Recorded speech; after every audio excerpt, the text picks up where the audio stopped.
On behalf of the Order of St. Andrew, the Apostle, Archons of the Ecumenical Patriarchate in America, welcome to our third International Conference on Religious Freedom, entitled and focusing on the persecution of Christians in the Holy Lands and the Middle East.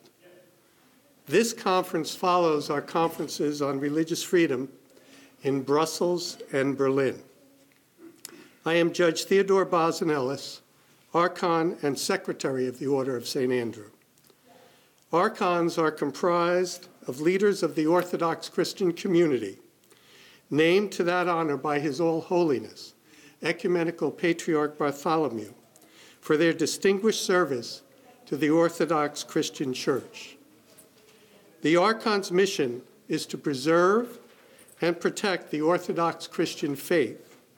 The Ecumenical Patriarchate, through His All Holiness, as first among equals and spiritual leader of over 300 million Orthodox Christians worldwide, and to defend religious freedom for all faiths. Through that mission, in addition to all of its work, the Archons hold international conferences on religious freedom to draw attention to the plight of Christians, to be free of persecution and espouse religious freedom for all faiths in following the lead of Pope Francis and Ecumenical Patriarch Bartholomew. In 2014, in Jerusalem, Pope Francis and Ecumenical Patriarch Bartholomew had a historic meeting and issued a common declaration. They expressed their profound concern for the situation of Christians in the Middle East, especially praying for the churches in Egypt, Syria, and Iraq, who have suffered most grievously. Their common declaration states, and I quote, "We are persuaded that it is not arms, but dialogue, pardon, and reconciliation that are the only possible means to achieve peace." The goal of this conference is to pursue that common declaration of Pope Francis and Ecumenical Patriarch Bartholomew by opening a dialogue to achieve religious freedom for all faiths and continue to call attention to the persecution of Christians, which occurs not only through violence, but also through economic and social suppression. The conference will have 4 sessions, which will highlight and discuss conference goals by panels of experts from all sectors of society. Presentations are on the history of the Christian Church, the persecution of Christians and possible solutions, freedoms of religion and the press, and sacred sites and property rights. I'm now going to introduce for you all of our panelists, who will then be called up individually to address you. We have with us His Eminence Archbishop Angelos, Papal Legate for the United Kingdom, the Coptic Orthodox Church. His Eminence Archbishop Kowak, Archbishop and Patriarchal Vicar, the Syriac Orthodox Archdiocese of the Eastern United States. Johnny Messo, President of the World Council of Aramean Syriacs. Ambassador Patrick Theos, U.S. Representative of the Patriarchate of Jerusalem. Anna Kalouris, Communications Advisor, Patriarch of Jerusalem. Dr. Russell Rook, Advisor to His Beatitude, Patriarch Theophilus of Jerusalem. And Elizabeth Pedromu, Tufts University Fletcher School for Law and Diplomacy, Visiting Associate Professor of Conflict Resolution. It's now my honor to call to the podium His Eminence Archbishop Angelos for a few remarks.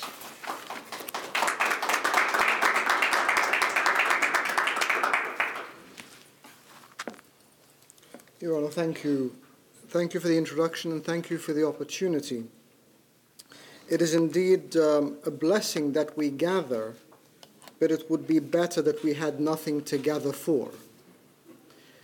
the fact that we come together and the fact that we stand together and we speak together is in itself part of our calling as Christians.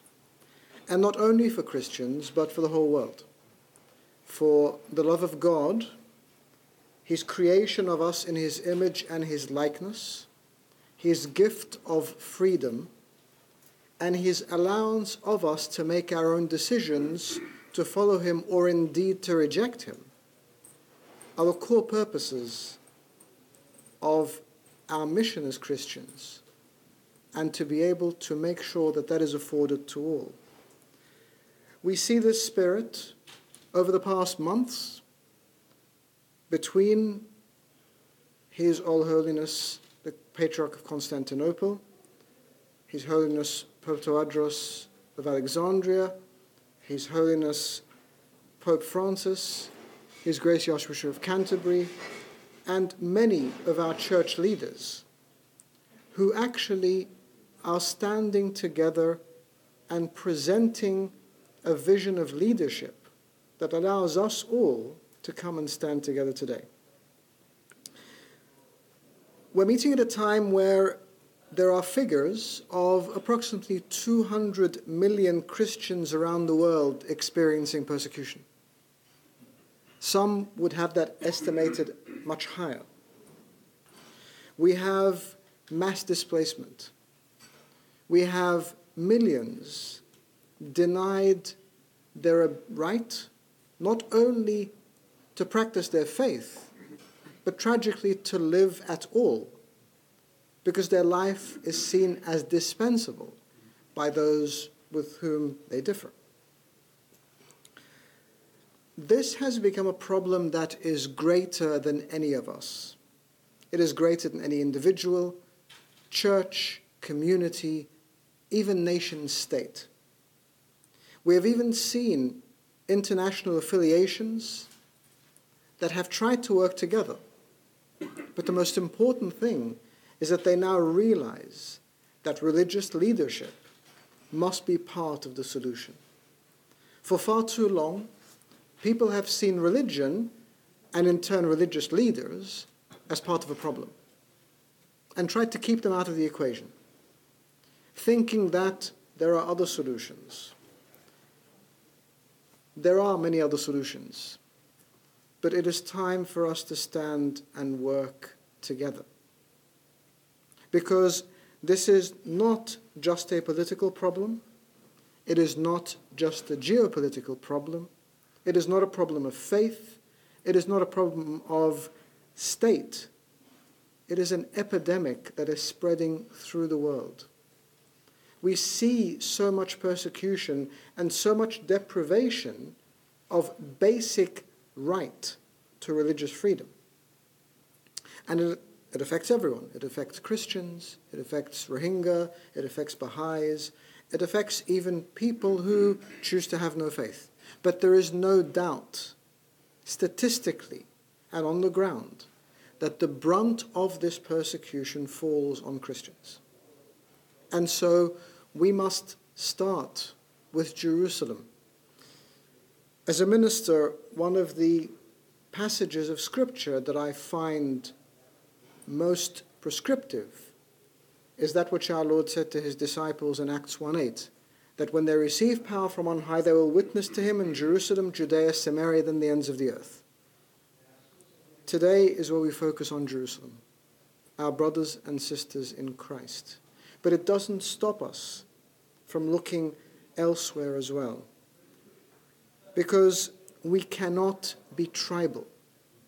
That would be the most unchristian thing to do.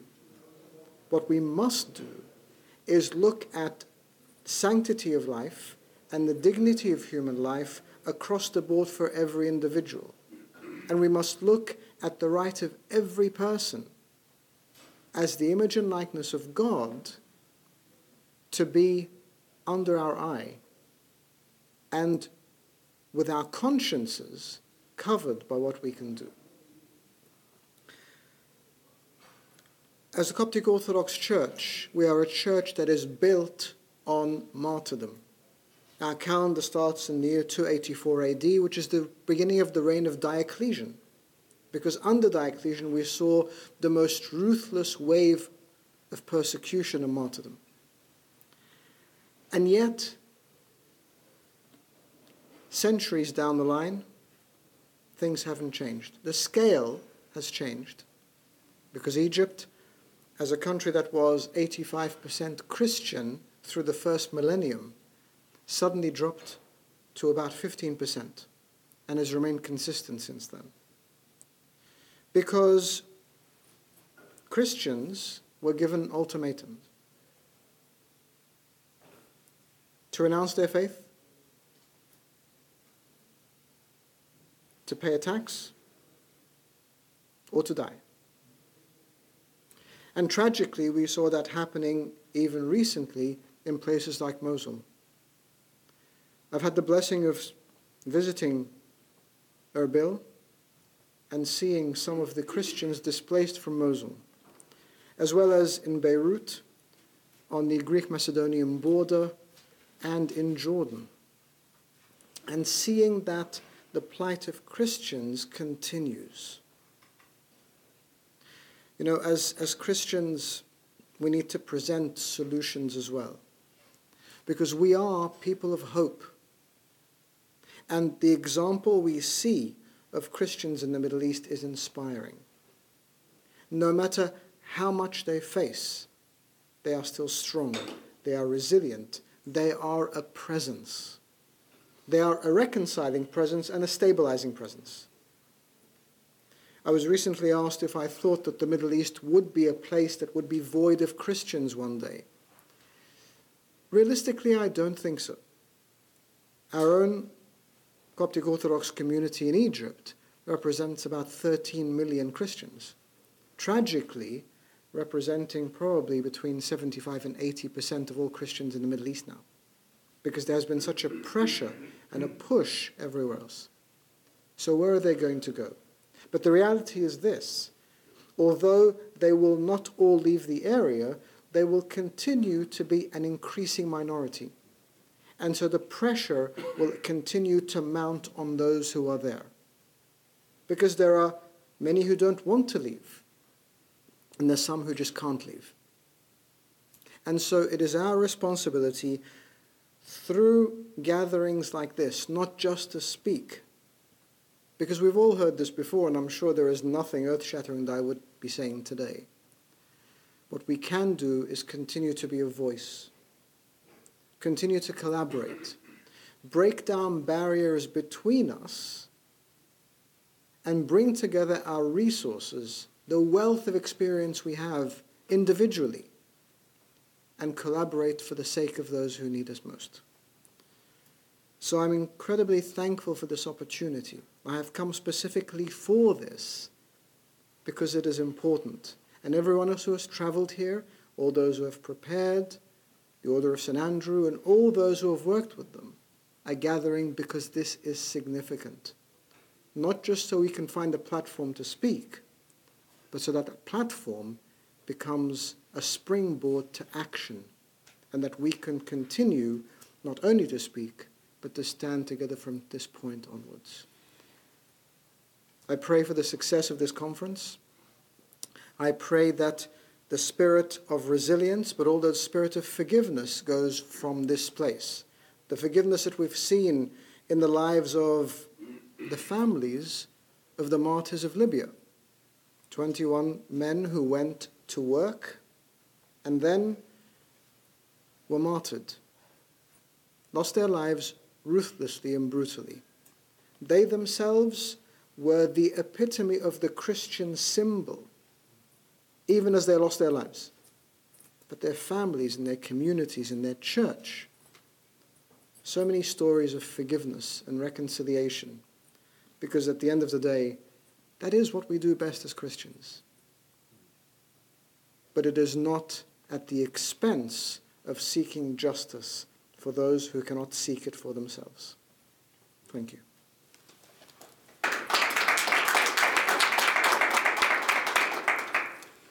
Thank you, Your Eminence, for those remarks, which are both important and educational. I want to call to the podium now and His Eminence Archbishop Kowak We will have questions and answers for all speakers at the end of all the presentations. So I'll now call to the podium Archbishop Kuwak. Thank you. Thank you for the invitation. I'm Archbishop Jean Kawak. Before to be here in America as the Syriac Orthodox Archbishop, I spent 4 years during the Syrian crisis. So I know very well how it is the situation there and how was it before I come here.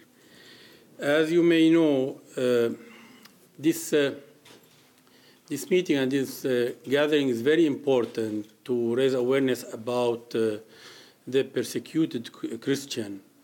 But it's very important to find a solution.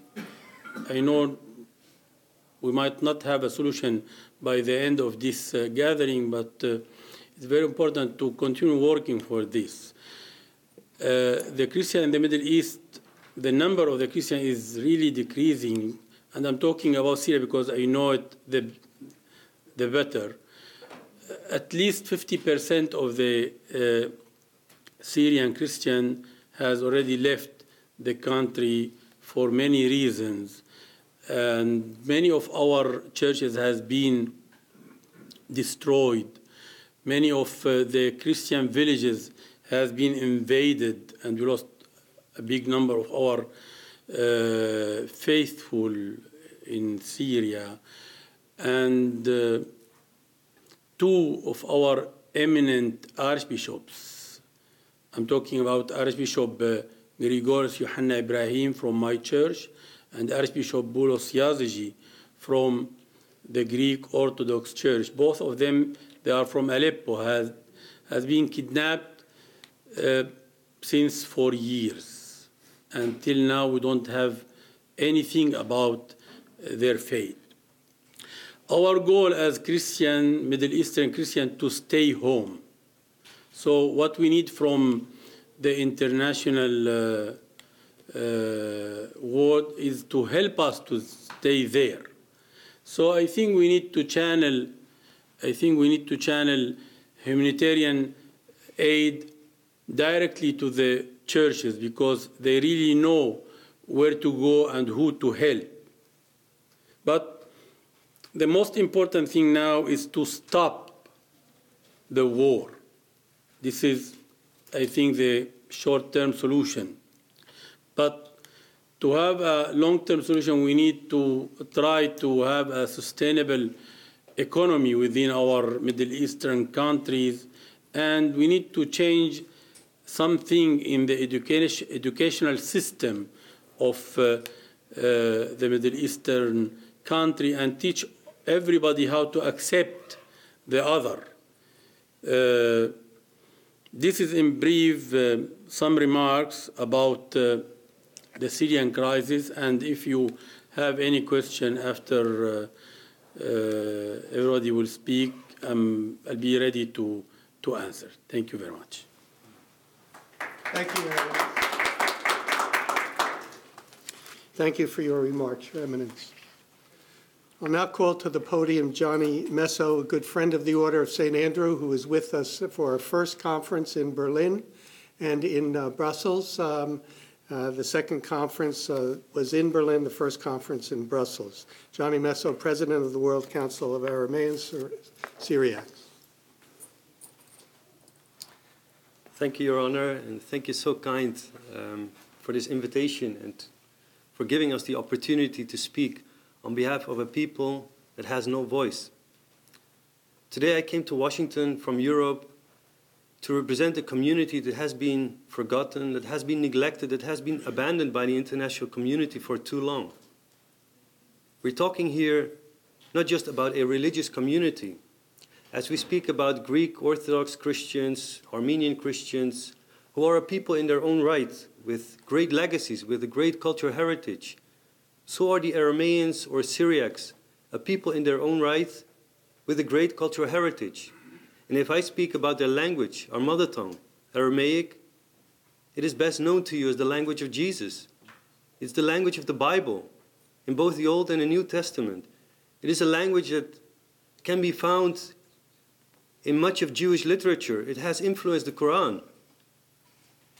Our forefathers in ancient times played a very important role in today's Middle East.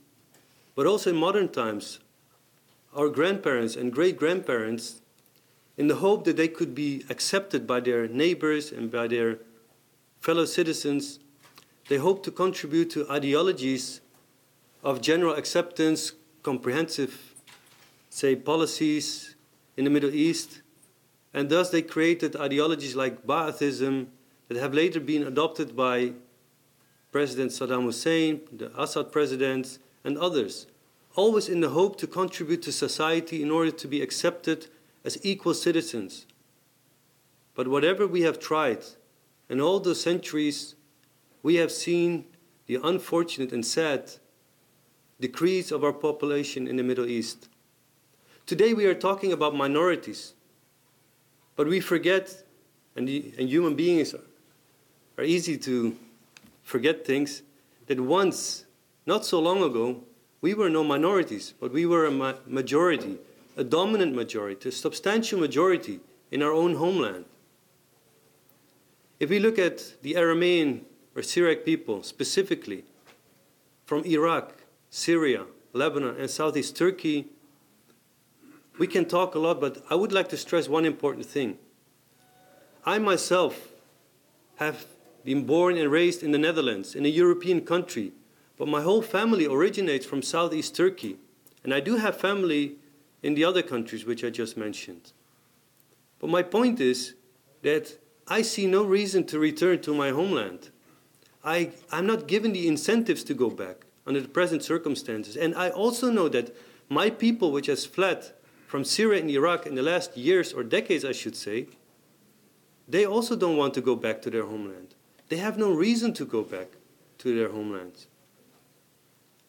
So my point is, if we look at Southeast Turkey today, there are no more than 2,000 Aramean Christians in a region that is one of the early centers of Christianity, where we had schools and ancient monasteries and churches and saints walking throughout the area, which has flourished to such an extent that it often became known as the Mount Athos of the East.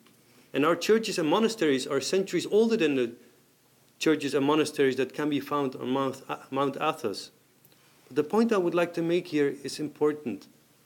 If you look at Syria and Iraq today, we're all engaged in the current problems. We have heard so much about all these horrible sufferings of the Christians in these countries. But we have to look forward and think about 2030 or 50, when the situation, as we hope, will be stabilized and normalized. And by that time, there will be very, very few Christians left in those countries. Christianity, if we don't act today, can be declared clinically dead in these two countries.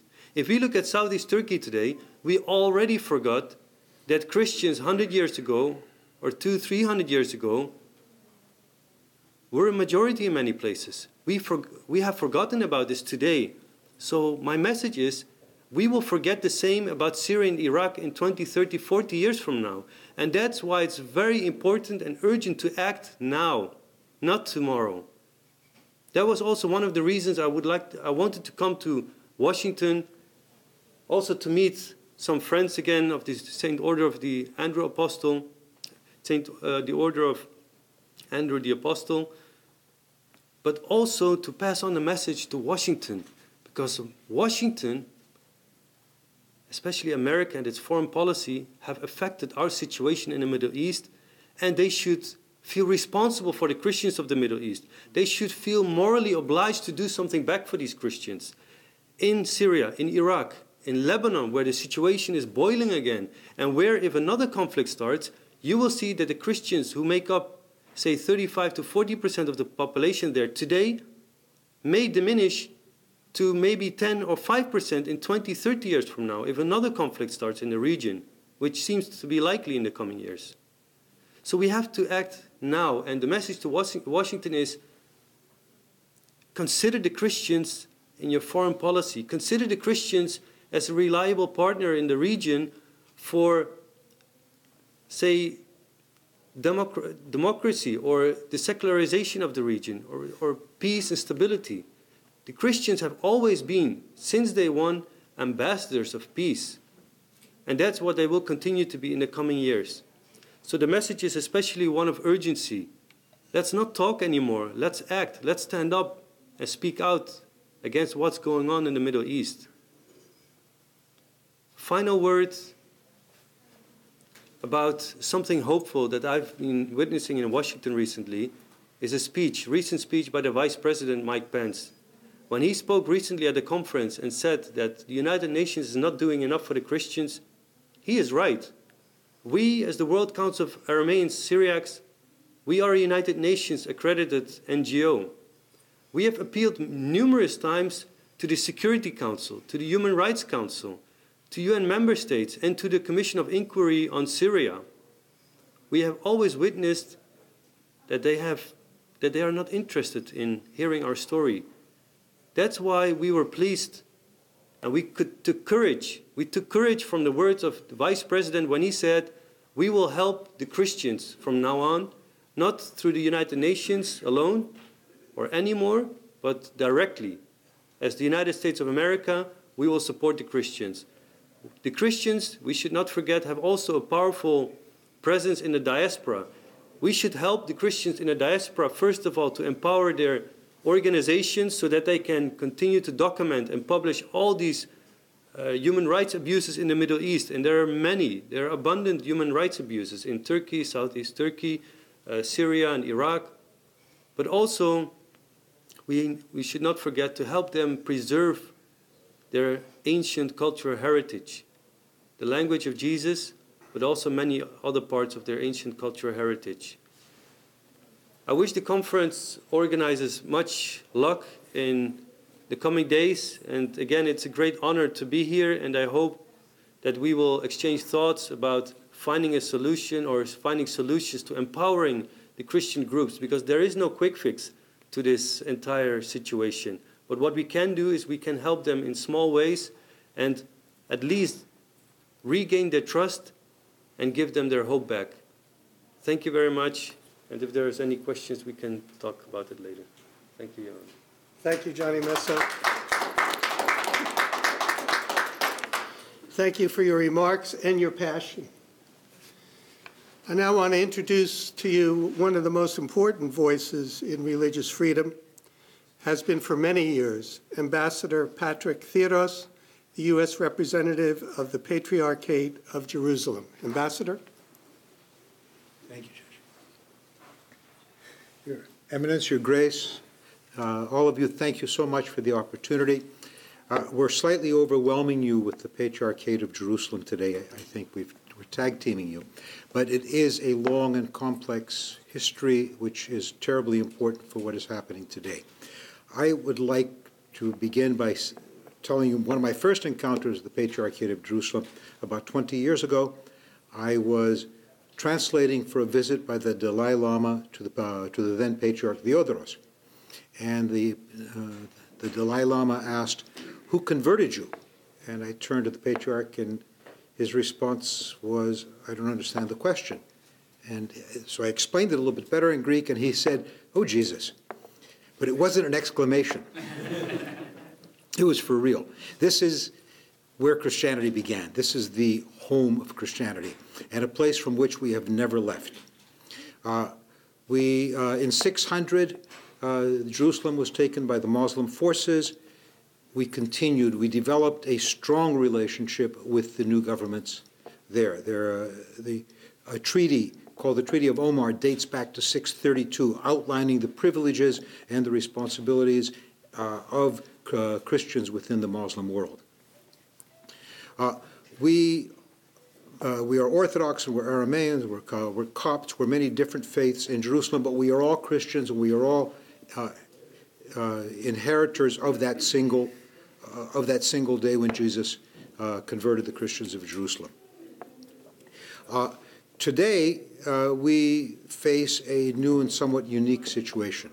And I need to go back a little bit in history In the middle of the 1700s, a status quo was established by the Ottoman Empire.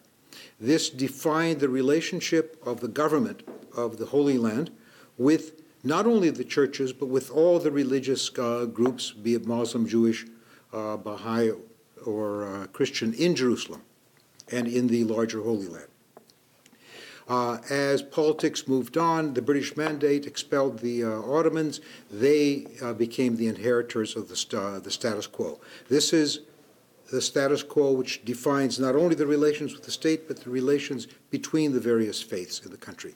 It is that which has preserved Christianity and has allowed Christianity to be the glue which holds the city together, which holds the Holy Land together, whether it be between Christians, with Muslims, and with Jews.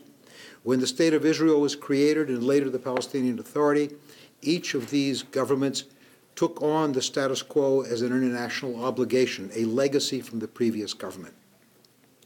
Today we've reached the point where unfortunately that status quo has been imperiled. There have been recent developments in Jerusalem which imperil the status quo and which actually imperil the existence of the Christian churches in Jerusalem. I'd like to turn to my colleagues who can go into a little bit more detail on that.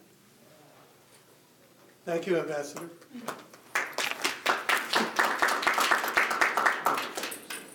We're very pleased to have with us Anna Kalouris, who is the Communications Advisor for the Patriarchate of Jerusalem. Ms. Kalouris? Good evening. Thank you, everyone. In continuation of Mr. Theros' remarks, I would like to bring to your attention something happening today that is very worrying in Jerusalem. In just recent years, we've seen an increase of violent activity by radical settlers who are seeking to undercut not only the churches, but any non-Jewish presence in Jerusalem or any even Jewish presence that they consider nonconformist.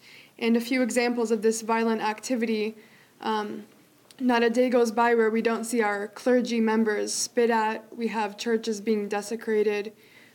We have cemeteries as well being desecrated. Our seminary school last year was set on fire. It's a boarding school for young high school-aged boys on Mount Zion. But this summer, two very, very worrying developments have arisen, and I would like to just briefly summarize those for you. On July 26, a bill, the so-called Bill of Church Lands, was presented to the Knesset, which basically seeks to severely restrict the rights of churches over their own properties and lands. It's a bill that is unprecedented, and immediately after being proposed, it gained 40 signatures by the Knesset members, which is about 1/3. So whether or not this bill is actually passed, the concept is very worrying, and this is something that we should continue to follow very closely. The second thing that is current, we're in the appeals process right now, but what happened also in July was that the district court made a ruling against the Patriarchate of Jerusalem, which represents the churches in Jerusalem, the entire Christian presence in Jerusalem. This case is called the Jaffa Gate case, we refer to it as. There are two landmark properties in Jaffa Gate, which is an entryway and the artery into the old city that leads to the headquarters of all of the churches and right into the Holy Sepulchre Church itself, which is only meters away.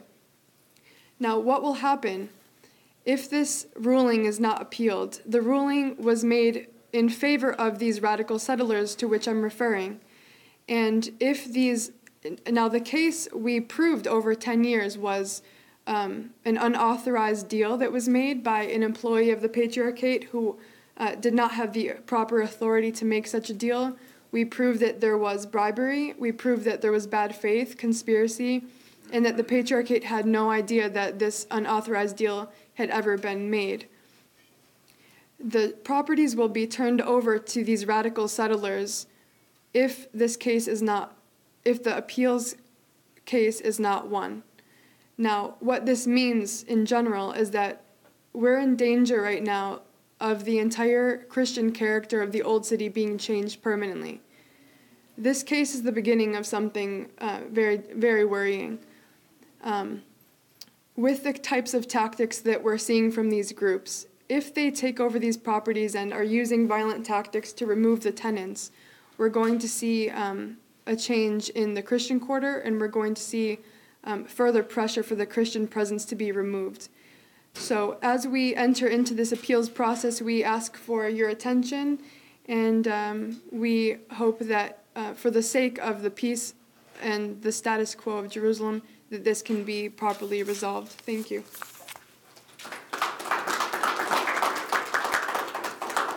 Thank you, Ms. Flores.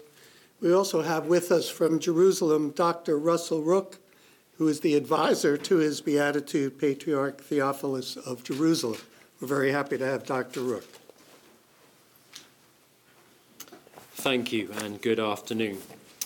For 2 millennia, the Patriarch of Jerusalem has been entrusted by God, the Church, and other faith communities with the sacred task of maintaining the ministry of the Church in Jerusalem. Today, as we sit here, that sacred task involves the maintenance of church buildings and monasteries, the support of brothers and sisters who serve in those buildings and enable the Christian communities in the city to worship. It includes the provision of education for disadvantaged children and all kinds of other social care. It includes the delivery of essential aid and relief to some of the most disadvantaged people in the area, particularly to refugees. And it involves access to people of all faiths from all around the world who come on pilgrimage to Jerusalem to pray and to worship. The only income which the Patriarchate has to fulfill this sacred task is provided by its properties. And to this end, it is vital that if the Patriarch is going to continue to carry out this sacred work of preserving the church ministry in Jerusalem, that the Patriarchate is able to deal freely with its lands and properties. Over the last centuries, as Patrick has just shared, the Patriarchate of Jerusalem has fulfilled a vital role in preserving the status quo. And that has made it possible, at a time when there has been many problems, and as we have heard already, much persecution throughout the Middle East, for people in Jerusalem of all faiths and none to live and thrive together. In these challenging times, it is not only important for Jerusalem that these issues be addressed, but for the whole world. For clearly there has been rarely a time in history when it is as important as now that we can demonstrate that people of different faiths can live well together. And so the Bill of Church Lands Act not only threatens the peace of Jerusalem, but it threatens the world, and a world where people of different faiths wish to live together well. As Archbishop Angelos shared earlier, political leaders alone cannot bring peace to Jerusalem. For peace to happen in Jerusalem, it demands a leap of faith and leadership from faith leaders. And so we are here at this conference because we are part of a team led by the Patriarch of Jerusalem himself, who is gathering religious leaders from across the world and calling us to stand together and to do what the Bible asks us to do, to pray for the peace of Jerusalem and to stand together so that the status quo can be maintained and this city can be a place where Christians live at peace with people of other religions and demonstrate that peace is possible with people of every faith. Thank you. Thank you, Dr. Rook, for your remarks. I now wish to introduce to you Professor Prodromou, who is a good friend of the Order of St. Andrew, has worked with us for many years, has been an important voice for religious freedom, educating both the Order and all of us with respect to these issues. She is a visiting professor from Tufts University. Professor Prodromou.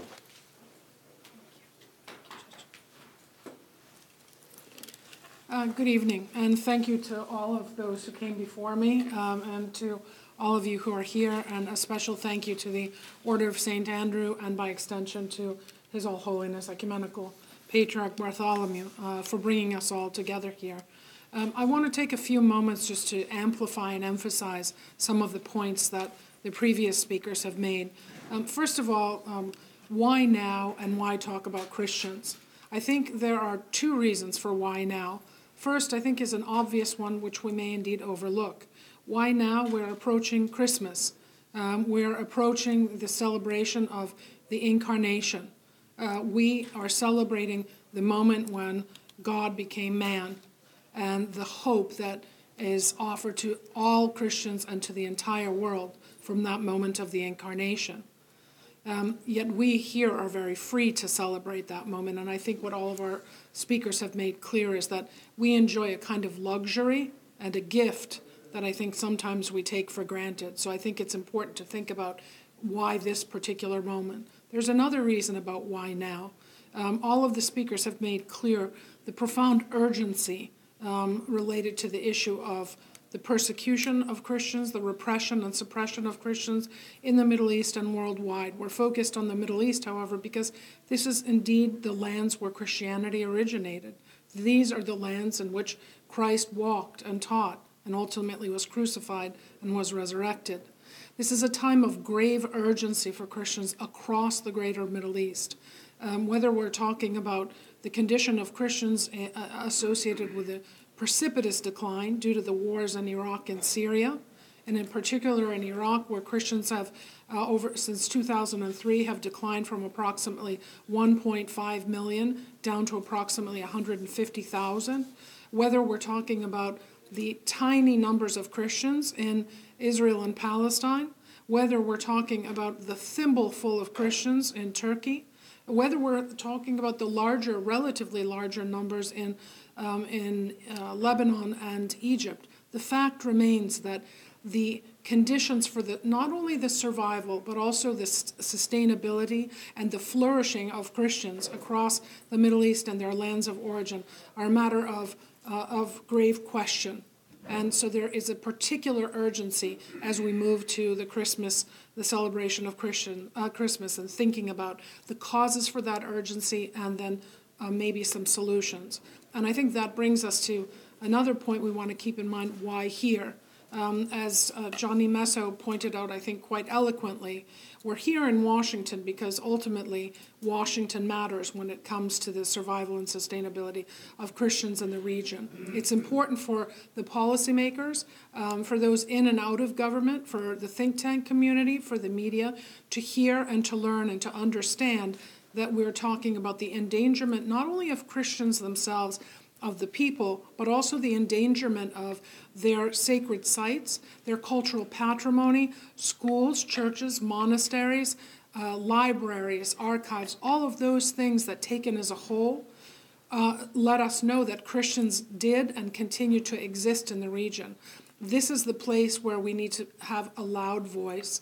And it's also that Washington is capable of making a difference on the ground, but it's also important to let people know why it matters to talk about Christians. It matters to talk about Christians because as Christians go, so will others go in the region. As large communities become small communities due to violent and non-violent forms of persecution and repression, as that has happened to Christians, that has been happening to other communities as well. And so Christians in many ways are the proverbial canary in the coal mine, an overused phrase, but in other words, they are emblematic. How Washington responds to the plight of Christians in the region will tell a story about how the United States is committed to the kind of values and human rights and international religious freedom about which it speaks. And it'll also send a signal to those who are comfortable with living with religious pluralism and diversity, as well as a powerful message to those who are opposed to religious freedom and diversity. So Christians are important not only for Christians, but for all people of all faiths and people of no faith in the Middle East. And we need to make it clear that a story and the discussion about Christians is not simply about Christians. It's about the right to be free, each and every individual. It's about the right to equality before the state. It's about the right to rule of law. It's about the right to own individual and collective property. It's about the freedom to believe, to have free conscience, to believe and to change your belief. And Christians are a powerful example of when things go well and now when things go less well. And then finally, why the Order of St. Andrew and the Ecumenical Patriarchate? I think Turkey is a particularly urgent and tragic example of what we're talking about. In Turkey today, there are less than 1% of the entire population as Christians. For Orthodox Christians in particular, but for all Christians, we are talking about endangered status. And I think that if we had paid more attention to the condition of Christians in Turkey since the founding of that state, we would have seen a trend line across the region since the establishment of states in the region, that what was happening to Christians there has now been happening region-wise. And so Pope Francis speaks about an ecumenism of blood. Christians throughout the region as martyrs are united by what they have sacrificed. But Archbishop Angelos reminded us of something as well that Patriarch Bartholomew spoke about recently in Athens, that through an ecumenism and a culture of peace and love, it's possible to change. And the kind of hopefulness and willingness to sacrifice that Christians in the region have demonstrated, and those they want to stay in the region, I think that's what we need to keep in our mind as we begin thinking about constructive solutions. And I would urge us to think about the great Church of Hagia Sophia, the Church of the Holy Wisdom, which is iconic for the entire region. And that is not simply a building, it's not simply one church. Again, it's a harbinger. If Hagia Sophia is converted into a functioning mosque rather than remaining either as it was, a museum, or becoming a church as it was intended, as it was built, that will, again, send a signal about how Christians from Egypt to Israel, from Lebanon to Turkey, from Syria to Iraq will fare in the region. And we all need to pay attention to the details and to the broader signals, because as it goes for Christians, it will go for believers of all traditions across the region. So thank you for bringing us together, and thank you for allowing us the opportunity to know each other and to work together and to give voice to what is happening on the ground. Thank you. Thank you, Professor Perdomo. You can see through the speakers that we've heard today what this conference is going to be all about in terms of religious freedom. It's an important conference. We thank all of our speakers for being here and participating. That concludes our remarks for today. If there's any questions and answers, we can take those now. Otherwise, I hope to see you all at the conference and to report on everything that you've heard today. Thank you.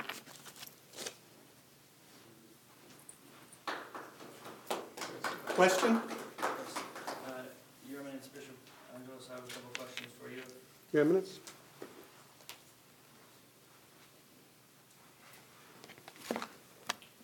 It's a two-part question. The first is, would you classify the persecution of Christians as a genocide?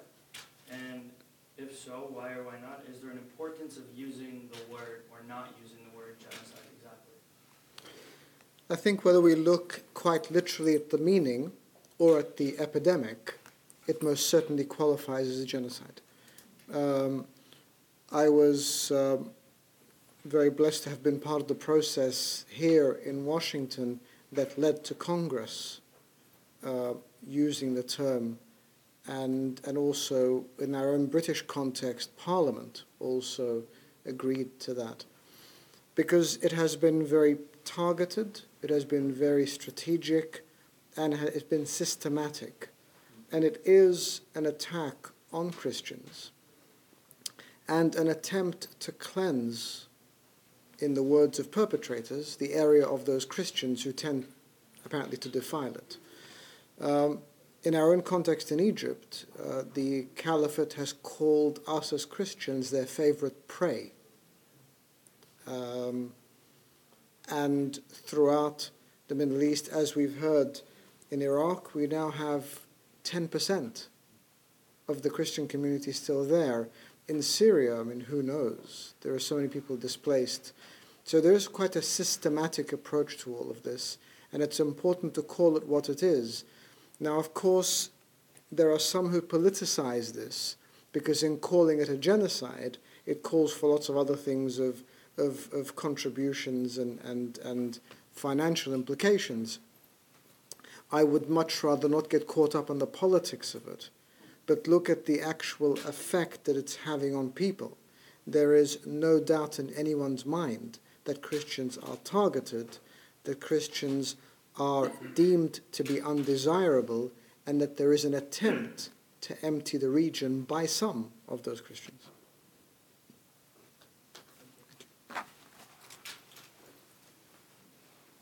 Are there any other questions? Yes. I think we deeply appreciate what you have all said, especially because we're not only talking about some of our people and our faith traditions, but the birthplace of Christianity. But the other thing that was emphasized by all of you is that we're here because in Washington there are policymakers that can make an impact. One of the things, the first thing that groups learn, especially ethnic groups learn, speaking in Washington, is that you have to frame it in terms of American interests. And you will be able to connect with people who are concerned about the plight of Christianity in the Middle East. But you will also connect, and I hope we will hear in the next few days, emphasis on how some of the points that were made today, that we're not only talking about freedom from persecution of Christians in general in our tradition. We're not only talking about religious freedom, we're talking about fighting for freedom in general and diversity. And that is an American interest that we have been fighting for, the hope for that progress we've made in the Middle East. And I think that's exactly where points that have been made will ring very powerfully when we say it begins with Christians, but it will continue with other groups if we don't stand up for them and support their freedom. And I think you'll be able to make a strong point to policymakers here when they realize that it's in America's interests, in the world's interests, and I think Islam's interests for moderate Islamic voices to be able to be heard, and for other voices in the Middle East. And if it's safe for Christians to speak out and express their faith and their ideas, it will be more safe for those moderate Muslims there that hopefully will make the Middle East a better place for all of its citizens. And I think these are points that will resonate with policymakers here, and I'd like to perhaps hear from that as well.